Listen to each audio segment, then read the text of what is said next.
Chat G P ടിൻ്റെ OpenAI ഒക്കെ വന്നു. ഓപ്പൺ ഫസ്റ്റ് വിചാരിച്ചാൽ അത് നമുക്ക് യൂസ് ചെയ്യാം, നമ്മൾ ഡെവലപ്പ് ചെയ്യുന്ന കാര്യങ്ങളോ ഇപ്പോൾ മാർക്കറ്റിങ്ങിൻ്റെ സൈഡോ എല്ലാ സൈഡും നമുക്ക് സിമ്പിളാക്കി തന്നു.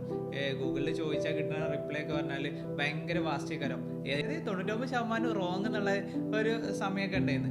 അപ്പോൾ ഈ ചാറ്റ് ജി പി ടി വന്നപ്പോൾ നമുക്ക് ആവശ്യമുള്ള, അതായത് എന്താ റിസൾട്ട് വേണ്ടത് അത് ആവശ്യമുള്ള റിസൾട്ട് മാത്രം വരുന്ന രീതിയിലാണ് നമുക്ക് ഔട്ട് തന്നത്. അതാണ് ഇതിന് ഭയങ്കര സർപ്രൈസിങ് ആയി. പക്ഷെ ഇതിൻ്റെ ഇതെങ്ങനെ വർക്ക് ചെയ്യണതോ, ഈ LLM മോഡൽ എങ്ങനെ വർക്ക് ചെയ്യണം അത് നമുക്ക് എവിടെയും കിട്ടില്ല. അതായത് ഇങ്ങനെയാണ് വർക്ക് ചെയ്യണമെന്ന് പറഞ്ഞിട്ട് ഇവർ ഒന്ന് പറയുന്നുണ്ടെങ്കിലും അതെങ്ങനെ വർക്ക് ചെയ്യണമെന്നോ നമുക്ക് ഒന്ന് ടെസ്റ്റ് ചെയ്യാനോ കാര്യങ്ങളൊന്നും പറ്റാതെ, നമ്മൾ ആസ് എ ഡെവലപ്പർ എന്നുള്ള രീതിയിൽ നമ്മൾ നോക്കുമ്പോൾ ഈ കാര്യങ്ങൾ നോക്കാൻ നമുക്ക് ഒരു വഴിയില്ല.